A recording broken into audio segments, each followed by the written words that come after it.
У нас, наверное, одна из самых наших больших проблем в Гагаузии, то, что мы виним всех. Вот у нас молдаване что-то нам не дают, там, не знаю, правительство плохое, там, депутаты, там, те, что-то кто-то у нас забирает полномочия, что-то. Но мы ни разу не пришли и не сказали, подождите, там, может, они где-то там что-то забирают или что-то делают неправильно. Ну, давайте разберемся вот здесь на месте. Давайте начнем все с себя.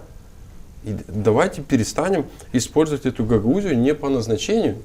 Давайте, вот у меня вопрос, давайте сейчас. Тоже возмущен, тоже скажу, что, как все, тоже возмущен, что забирает полномочия, тоже с этим не очень согласен. Но теперь скажите, для чего создавалась Гагаузия? Для сохранения, развития гагаузского языка, гагаузской культуры, гагаузской самобытности, да? Так точно. Дальше. Для чего? Вот у нас забрали налоговую инспекцию. Как это повлияло на ущемление гагаузского языка? Скажите мне.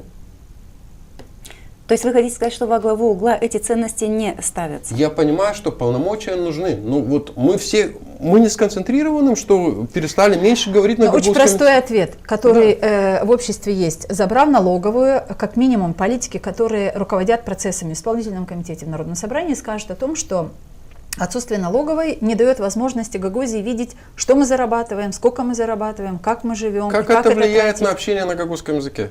Влияния нет. Я отвечаю на прямой вопрос. Забрали налоговую, чего нас лишили. Мы не видим, что у нас и как у нас. Видит Кишинев. Так вот, я же и говорю, значит, мы куда-то что-то не те цели уже преследуем в этой Гагаузии.